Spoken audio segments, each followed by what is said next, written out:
Estação Inovativa, o podcast que faltava para a sua startup.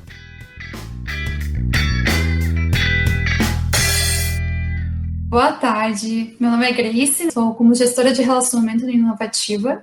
O Inovativa Brasil é um hub de aceleração, conexão e capacitação de startups brasileiras. Aqui a gente busca tirar todas as dúvidas e falar sobre os principais temas do momento para ajudar as startups a enfrentarem os desafios do dia a dia. E para isso a gente conta com a presença de convidados especiais. Hoje vai ser sobre marketing para as startups e para falar do assunto a gente convidou o nosso querido Alberto Brandão, que ele é parceiro nosso, né? Ele está como gestor de conteúdo da Mosquite CRM e é especialista em geração de lead e posicionamento de mercado através da produção de conteúdos de qualidade. É escritor e foi colunista do site Papo de Homem, com quase 200 textos publicados que somam mais de 20 milhões de visualizações. A gente está com um expert aqui com a gente hoje. Então, Alberto, se quiser dar um oi para a galera, falar um pouquinho de ti, para daí a gente começar nas perguntas, para ser um papo bem suave, bem agradável. Oi, Grace. Oi, pessoal, tudo bom? Trabalho com marketing de conteúdo no Mosquite, né? Hoje, felizmente, nós somos uma equipe com 7 pessoas, 8 agora, e não faço mais tudo como era antigamente, mas o meu trabalho hoje ainda é olhar para o conteúdo e tentar imprimir um pouco de personalidade, de força no posicionamento que o Mosquite tem no mercado, não só para gerar lead, mas também para gerar awareness, né, da marca e deixar nosso DNA aí no mercado. Então, espero ter um pouco de conhecimento aí para compartilhar com vocês e ajudar quem conseguir. Com certeza vai ajudar a gente aqui hoje. Então, para começar, a gente vai estar falando sobre algumas perguntas com as dificuldades principais que a gente percebe nesse processo, né, de ter uma área de marketing dentro da startup. Então, se tu puder começar respondendo para a gente a pergunta sobre a importância de definir a persona, né, no momento de pensar em marketing, pensar em marca, os principais pontos a serem analisados e qual é o papel, né, dessa persona dentro dessa área que é tão vasta da startup também como um todo. Então, quando a gente fala de marketing do ponto de vista de startup, existem algumas ordens que às vezes a gente precisa inverter. E quando a gente fala de persona, é muito comum a gente estar trabalhando com uma empresa mais tradicional, que já está no mercado, que já tem uma base de clientes, e aí o que a gente faz é entender essa base de clientes e construir uma persona com base nas características dos clientes que se beneficiam do produto. Então, empresa mais tradicional, é importante você olhar para o que já tem e tentar projetar uma persona para atrair mais pessoas com esse padrão, com esse tipo de comportamento, com esse interesse, com essas necessidades. E aí você enriquece sua base com mais pessoas que você já sabe que querem o seu produto. Mas quando você está falando de startup, muitas vezes você está falando de uma empresa que não tem mercado e que não tem visibilidade, que não tem nada. A maioria das vezes não tem nem cliente. Então, o exercício que eu prefiro antes de fazer a persona é estabelecer o que a gente vai chamar de personalidade mínima viável, né? Uma brincadeira com o MVP, mas são critérios de personalidade que uma marca vai ter que desenvolver para que ela não seja chata, para que ela tenha um diferencial dentro do mercado, para que os clientes comecem a olhar para aquilo e se identificar. Então, você acaba invertendo o caminho da persona, tentando criar para a marca uma característica que ela vai projetar para o tipo de pessoa que ela imagina que vai querer o produto, que vai ser beneficiado por esse tipo de produto. Então, quando a gente está falando de startup, às vezes o melhor é você criar pensando em quem você quer atrair, para que quando essas pessoas começarem a chegar, você vai ajustando para se tornar cada vez mais fiel. E aí, a parte da persona, é importante você entender tudo o que serve para você comunicar com aquela pessoa, para você alcançar aquela pessoa e para você falar a mesma língua que aquela pessoa. Então, eu tenho um cadastro de persona meu aqui, que ele é gigantesco, mas você vai desde de questões como gênero, visão política, religião, se tem filho, quais revistas assina, quais canais assiste, quais são os filmes que gosta, quais são os esportes que pratica. Então, quanto maior for essa gama de detalhes que você conseguir extrair sobre sua base ou sobre quem você quer projetar, mais fácil é você construir uma comunicação e uma mensagem que vai comunicar com essas pessoas. Eu consigo criar uma comunicação, usar as palavras que essa pessoa vai entender, abordar assuntos que essas pessoas vão entender, para a minha mensagem chegar mais fácil para eles. Então, você ter uma persona ela é muito mais do que você ter só simples características específicas, mas é você construir realmente a personalidade que a marca vai assumir, e isso é mutável, durante um período para tentar entregar uma mensagem, e aí quem se identificar com isso, você vai trazendo para dentro da sua base. Perfeito. Mas a gente vê várias pessoas cometendo muitos erros, né, a respeito da própria persona e da própria área de marketing. E se tu puder falar, não sei se tu viu algum exemplo de erros comuns aí que o pessoal está fazendo no mercado e que são muito clássicos, mas às vezes o óbvio precisa ser dito, né? Então, se puder compartilhar com a gente. Então, um dos erros mais comuns, ainda mais em uma era onde a ideia do marketing foi em grande escala substituída pela ideia do lançamento, né? Tudo que se pensa são em ciclos de lançamento, e aí você acaba vendo negócios, empresas, startups, investindo uma boa quantidade de dinheiro sem conhecer direito para quem está falando e errando drasticamente na segmentação do negócio. Então, quando você investe essa quantidade de dinheiro sem saber exatamente para quem você está falando, esse dinheiro vai para o lixo, e aí as campanhas não voltam. Totalmente. Como que funciona essa parte aí no Mosquite? Quanto que vocês têm de verba para o marketing lidar com isso? Assim, vocês conseguem tentar para fazer divulgações? A gente, no passado, teve que optar por uma escolha. Logo no começo ainda era só eu e o Paulinho, e aí a gente estava trabalhando com uma agência para tentar melhorar algumas coisas do nosso marketing. E aí chegou o momento onde a gente tomou uma decisão que era, em vez da gente ter uma verba dessas que vai para a agência e tudo, é óbvio que hoje em dia a gente tem essa verba lá, a gente resolveu investir no marketing interno. Então, o nosso trabalho todo veio muito de base, construindo uma equipe interna e construindo um processo de conteúdo, de blog, tudo voltado dentro dessa ideia. Então, o nosso processo ele é muito voltado ao conteúdo para enriquecer a vida do gestor de vendas e do vendedor mesmo, né? Então, a gente tem até 2 personas diferentes que a gente costuma se comunicar. Então, o que a gente fez foi isso. A gente tirou de um marketing onde a gente olhava para fora, para campanha, para investir em tráfego pago e tudo, e começou a fazer aquele trabalho de formiguinha de geração de conteúdo para tráfego orgânico, né? E isso funcionou muito bem para a gente até o começo do ano. Mas é óbvio que aí a gente começa a ter uma estagnação do crescimento, e aí a gente começou a olhar. Agora a gente está trabalhando com SEO, está melhorando o conteúdo, reduziu na produção de conteúdo para melhorar o alcance do que a gente já tem. Então, o nosso momento hoje é esse, assim, mas tudo que a gente faz aqui é sempre pensando em se a pessoa que vai assistir vai se identificar com aquilo, qual é aquela mensagem e se aquilo é realmente valioso para quem está lendo, assim. E aí o resto vira compartilhamento, vira post, vira esse tipo de ação mais espontânea. Porque a gente acredita que o bom conteúdo é feito dentro de casa. Assim. Perfeito. E se tu puder falar como que vocês estão fazendo esse mapeamento, né, das ações que vocês realizam de marketing, pensando não só nos dados que são gerados, né, de tanto visualizações, compartilhamento, enfim, como também de receita, né, que vem a partir das ações de marketing, mas vocês realizam pesquisas, vocês fazem outras dinâmicas para medir isso? Então, no geral, existem várias métricas que o marketing vai acabar gerando, mas as principais para a gente são basicamente pensando num simples funil de marketing mesmo. A gente tem quem acessa, quem vira lead qualificada e quem converte ali. A gente tem número de acessos e a gente vai tentando trabalhar puramente nisso. A gente tem tantas mil pessoas acessando o site do Mosquite. Quantas dessas pessoas se cadastraram para fazer o teste grátis da nossa ferramenta? 60%, 70%, 20%. Aí tá, beleza. Desses 20%, quantos fecharam o negócio? 70%, 60%. Então, a gente olha muito mais para a qualidade das conversões do que para métricas amplas mesmo. Então, assim, se o meu número de acessos caiu, 2.000 acessos no mês, mas a minha conversão final ali subiu 15%, 20%, para mim é muito melhor que o número de acessos seja melhor com uma qualidade mais alta. Então, o que a gente faz hoje em dia é muito mais olhar para a questão como um funil mesmo. É tentar olhar essas métricas macro que importam e não ligar muito. A gente ainda fica vendo tempo de retenção no vídeo, quantidade de likes num post. A gente ainda vê isso, claro que vê isso, mas a gente está muito mais preocupado com a qualidade do meio para o fundo do funil de marketing para saber quem está entrando, se é qualificado e se quer comprar. Porque no final é para isso que a gente faz o material.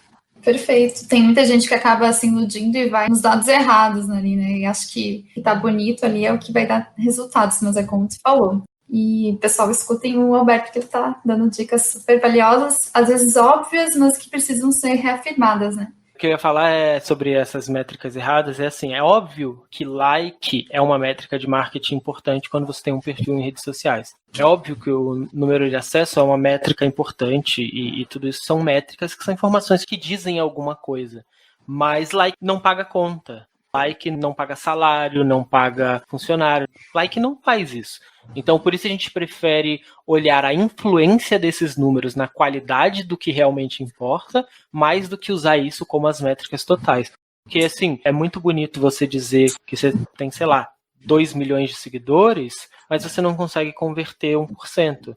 E mesmo que alguém diga, mas 10% de 1 milhão é alto, mas se você não faz um trabalho bem feito, você não converte 10 milhões. É ilusão chutar uns números desses. Então, olhar para a base e ver quem realmente converte e tentar falar com essas pessoas e trazer mais pessoas parecidas é o que importa pra gente. Perfeito. Então, assim, se tu puder falar, eu sei que tu já entrou um pouquinho, né, de forma mais superficial sobre os principais desafios e também oportunidades que você vê em ter um marketing que pode ir além, né? Pode ter autonomia como vocês têm, pelo visto. Então, a maior dificuldade quando a gente fala de startup mesmo é construir o marketing interno. Porque a gente sabe, startup dificilmente tem dinheiro, e quando tem dinheiro, normalmente é um recurso que vai muito mais para o desenvolvimento, para tecnologia e tal, que são caros no Brasil, é em dólar, é uma realidade um pouco mais difícil. Então, fazer marketing interno é muito difícil hoje, mas a gente acredita muito que é importante estar em contato no dia a dia da empresa. Então, para quem está fazendo marketing dentro de startup e tudo, esse convívio do marketing com o dia a dia é muito importante. E aí você falou sobre os desafios e tudo. Quando a gente não tinha muito recurso, quando as coisas eram muito limitadas, a saída que a gente tinha e que funcionava muito bem era investir para que todo mundo dentro da empresa produzisse marketing. Então, bem no começo eu elaborei um treinamento de escrita, e aí a gente incentivava que os vendedores, que as pessoas das áreas, que elas escrevessem as impressões, escrevessem ideias, e que a gente transformava aquilo em conteúdo. Então, mesmo eu sendo o único redator dentro da empresa, eu era capaz de pegar esse material que as outras pessoas traziam e transformar isso numa série de conteúdos que eram riquíssimos dentro do ponto de vista de quem vende, dentro do ponto de vista de quem está falando diretamente com o cliente. Então, hoje, para mim, a melhor forma de imaginar isso dentro da startup é isso. É fazer com que cada uma das pessoas também colabore ali para a geração de conteúdo, que seja uma ideia, que seja tive uma ideia de texto, anota aí e tal, mas que eles entendam o processo de construção criativa do conteúdo, dentro de treinamentos internos e tudo, para que isso vire uma força onde uma ou duas pessoas consigam gerar textos todo dia, com vídeo, com áudio, com podcast, com o que for necessário. Perfeito. Você já acabou comentando um pouquinho como que é a relação do marketing com a equipe de vendas aí, mas se tu fosse olhar, assim, além do que você já comentou do que seria o ideal, né, que é sentar, ouvir, estar ali presente, fazer essa participação em conjunto, mas o que mais pode ajudar nessa relação a ser mais aproveitosa, mais próxima e gerar mais resultados? Então, eu sou suspeito para falar, porque meu negócio é vender CRM. Então, a conexão que a gente tem no marketing junto com a equipe de vendas, ela é gigantesca, porque existe uma retroalimentação dentro desse processo. Então, eu trago um cliente que tem uma característica, que pensa de um jeito, que vai interagir com o vendedor e que vai gerar um resultado final. Só que esse resultado final, ele não é o fim. Ele é o fim para vendas, mas ele é o começo do que o marketing vai fazer de novo. Então, o que eu recebo de feedback de vendas, a minha interação com vendas ali, é essencial para melhorar o processo de marketing. Porque os clientes evoluem, os perfis mudam, a ferramenta traz novas pessoas, e a gente vai identificando algumas nuances de comunicação e de resultados que a gente pode sempre ir melhorando quem a gente traz, o que acontece, o que vai ser feito. Então, a principal relação que a gente tem é essa que a gente vende dentro do CRM mesmo, sabe? Que vindo desde o funil de marketing até o final do funil de vendas, tudo é informação que vai voltar e vai trazer leads melhores, que vai trazer mais clientes e que vai fechar vendas, sabe? Na minha cabeça, muitas vezes é até difícil separar o marketing e vendas do processo, porque para mim tá muito conectado, assim. E sempre que eu vejo essas discussões, marketing, vendas, brigas e essas coisas, eu penso o quão surreal isso é, sabe? É muito surreal mesmo. São duas coisas que precisam conversar, né? Se não estão conversando, qual é o propósito ali? E vocês utilizam hoje técnicas de growth hacking aí dentro da Mosquite? Vocês já pensaram em utilizar? Quais as vantagens que tu vê disso? O nosso processo, ele é muito, muito, muito simples, né? A gente tenta manter ele bastante simples. É óbvio que quando a gente fala, aí a gente vai falar de growth hacking, existem algumas vertentes de growth hacking. Se a gente for falar da análise de métricas e como utilizar essas métricas e como melhorar os processos minimamente dentro de cada uma das métricas, a gente usa isso bastante. Assim, a gente está sempre de olho em taxa de abertura de e-mail, em teste AB de assunto, a gente está testando tudo o tempo todo e fazendo isso. Mas se for dentro da questão mais de impacto, de lidar com o impacto social e essas outras coisas, a gente acaba não usando tanto, porque como a gente trabalha muito internamente e o nosso público acaba sendo muito sensível, às vezes se a gente for muito agressivo numa direção, é possível que a gente tenha um resultado que vá contra a gente.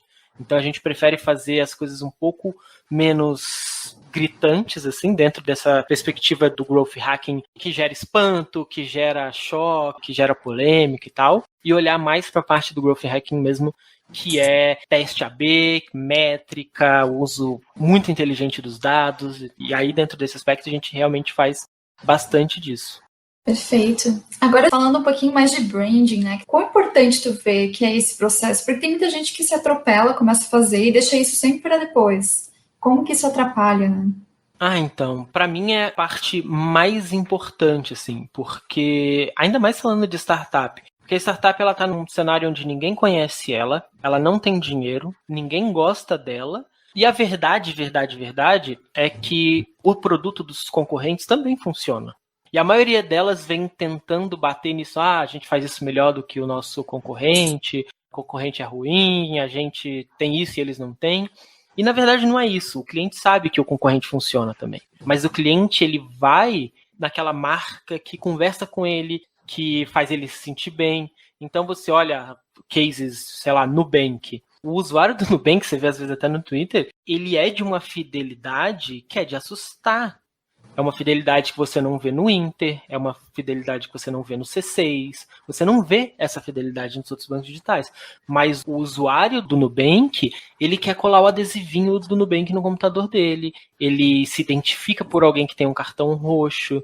E isso é uma construção de personalidade de marca que supera tudo, sabe? Que aí você não precisa ser o melhor. Você não precisa ter mais funcionalidade. Você precisa ser o que o cara gosta. E quando o cara gosta de você, ele tolera erro, ele tolera falha, ele vai ficar bravo se o sistema estiver lento, ele vai ficar bravo se o sistema estiver lento. Mas ele entende, porque ele gosta de você, ele quer estar ali, você faz parte da identidade dele.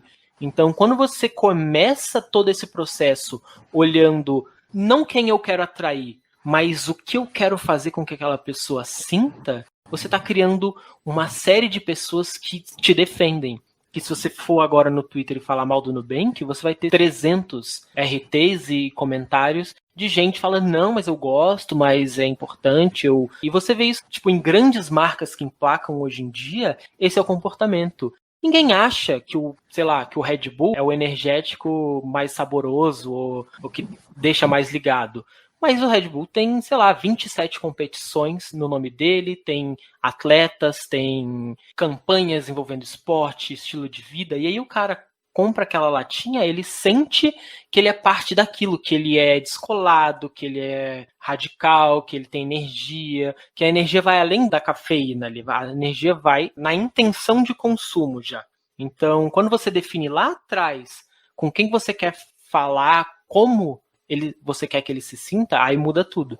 E é por isso que eu acho essa questão da personalidade, da impressão da personalidade na marca fundamental. Assim. Perfeito. E juntando isso, né, com estratégias de engajamento, o que tu diria para o pessoal? Depois de fazer essa primeira etapa aí, que o pessoal acaba pulando muitas vezes, o que fazer para ter essas estratégias de engajamento? Engajamento é você conversar diretamente com a pessoa. E isso junta tudo que a gente falou. Junta você saber quem você é e junto a você saber para quem você está falando.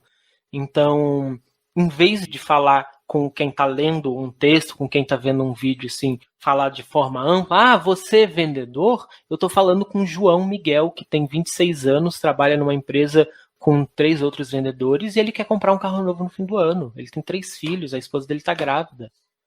E aí, quando ele se identifica no discurso, ele engajou comigo. Ele sabe que toda vez que ele for ler um texto no blog do Mosquite, ou que ele for assistir um vídeo nosso, eu vou estar falando com ele. Eu vou estar falando da realidade dele, eu vou estar falando em como ele vai melhorar a vida dele, em como ele vai vender mais, em como ele vai conquistar os sonhos dele. Então, sempre que a gente fala em engajamento, a gente precisa estar falando muito forte em identificação, em como as pessoas vão se sentir. Cada material, cada peça de conteúdo, ela deve ter um sentimento atrelado. Então, você quer que o cara assista um vídeo didático, que ele saia de lá pensando, hoje eu sou uma pessoa mais inteligente, olha como eu sei muito agora. Então, o mais importante para o engajamento é isso. E é por isso que influencer é extremamente popular, vende horrores, porque é alguém todo dia falando olho no olho ali pelos stories, falando, e aí você, olha só, você que tá curioso aqui de saber meu novo videogame, olha ele aqui, olha que legal, vem comigo. Você traz a pessoa para sua vida, compartilha a sua história e você fala diretamente para ela, sabe? É construir amigos, assim. Totalmente. E pensando em conteúdo, né, para produção de conteúdo, qual seria a constância? Tem uma constância ideal de fazer conteúdo, divulgar isso, ou pelo menos uma mínima? Então, isso é debatível e extremamente polêmico, dependendo de onde você está falando. Mas cada mídia tem uma característica e responde diferente a um tipo de estímulo. Então, se você estiver falando de, sei lá, Instagram é todo dia bater ponto, stories, conversa, vídeo, oi, tudo bom? E aí, como é que você está? Caixinha de pergunta, selfie, dia a dia. E mesmo para marcas, você ter um rosto, uma pessoa que personifique, é uma das saídas mais inteligentes para você conseguir esse tipo de engajamento e fazer com que as pessoas cheguem lá todos os dias esperando encontrar alguma coisa e que quando encontrar, elas vão chegar para os amigos dela e falar, cara, acompanha essa marca, essa pessoa, porque ele sabe o que fala, ele me ajuda muito, eu tiro muita coisa importante de lá. LinkedIn também, você quer que a pessoa vá atrás do seu conteúdo, então espera que ali pelo menos dia sim, dia não tenha alguma coisa e tal. YouTube, o algoritmo, se você não postar todo dia, também ele já atrapalha. Mas blog, newsletter é algo que a gente trabalha e faz bastante parte da filosofia de marketing do Mosquite, podem ser mais esporádicos. Então, blog post podem ser 2 ou 3 por semana, dependendo do tipo de trabalho que você está fazendo, pode ser todo dia. Newsletter 1 vez por semana, a cada 15 dias. Mas depende muito do tipo de mensagem que você quer trabalhar em cada coisa, né? Porque senão você começa também a trabalhar com muitas frentes, e aí você não tem uma mensagem concisa, a pessoa fica perdida, e aí, ou então acaba soterrada em um monte de coisa que ela não consegue acompanhar. Exato, a gente tem que saber onde o nosso público está também, né? Para poder investir ainda mais nesse começo que é. Faz parte da definição da persona também, saber onde essas pessoas, seus clientes, o que eles acessam, qual o tipo de mídia que eles consomem, tudo isso tá lá em cima na pesquisa de persona e na definição da persona. Então, agora eu queria só verificar contigo se tu pode dar uma mensagem, assim, para as startups que estão começando, pode ser? Claro. Se tivesse uma mensagem, assim, que definisse, assim, as coisas que a gente falou ali aqui, ou então o ponto primordial, na tua opinião, a principal dica. Então, óbvio que dentro da perspectiva do marketing, a mensagem mais importante, que é a mensagem que eu vim deixar, é invistam em personalidade dentro da empresa.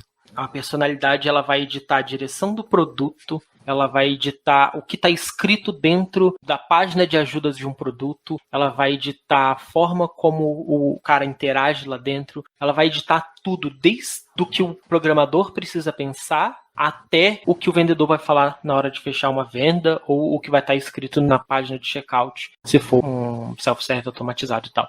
Então, investir nisso, nessa ideia de como você quer ser percebido e quais os sentimentos você quer que o seu cliente, a pessoa que você está falando, sintam na hora de interagir com sua marca, com seu produto, com sua empresa, é talvez o que mais falta nas empresas brasileiras. Elas tendem a importar alguns comportamentos de startups americanas, europeias e tal, mas a parte mais importante, que não é fácil, é muito difícil, exige teste, interação e muito, muito, muito trabalho, é desenvolver uma personalidade. Assim. É por isso que quando você olha as empresas que vêm do Vale, as empresas que vêm dos polos europeus, você olha e fala, cara, eles têm uma marca forte, eles têm uma comunicação forte. Quando eles chegam, você sente o corpo, você não sente que é um logo e um site colorido, sabe? Você sente que existe um corpo por trás daquilo. E isso falta aos montes aqui. Assim. A gente vê muita cópia, muita imitação, mas pouca tentativa de construir essência de base antes de desenvolver produto, ter comunicação e vender. Perfeito, Alberto. E se tu quiser falar mais alguma coisa, Alberto, para deixar como para o pessoal que está assistindo? Olha, eu acredito bastante num conteúdo muito humano e muito real, assim. Eu acredito de verdade que a gente precisa fugir de um conteúdo que é feito para agradar algoritmo e para marcar ponto, sabe? Então você entra, sei lá, no Google e digita qualquer termo, você vai cair em um monte de site parecido, com modelos de artigos iguais, falando as mesmas coisas, de assuntos genéricos, topo de funil. Então, isso é importante, existe um trabalho importante em cima dessa ideia para tração de visualizações, de acesso e tal, mas o conteúdo de verdade, o que vai converter, é aquele que o usuário vai se identificar, que ele vai sentir emoção, que ele vai querer compartilhar, que ele vai olhar, vai clicar, mandar para o amigo e vai falar, caraca, olha isso aqui. E é isso que eu acredito. Assim. Totalmente. Mas então, pessoal, a gente vai estar encerrando, né? Então, Alberto, muito, muito obrigada. A gente super agradece. Agradeço o convite. Espero ter ajudado de alguma forma. Não, foi super legal, foi super leve e tranquilo. E queria agradecer também o Mosquite, que é a nossa parceira, né, por estar ali sempre topando nossas coisas. Então, brigadão. Brigadão, gente. Então, Valeu. A gente se vê na próxima. Até mais. Esse podcast foi produzido pela Inovativa Brasil, política pública realizada pela Secretaria Especial de Produtividade, Emprego e Competitividade do Ministério da Economia e pelo SEBRAE, com execução da Fundação CERT.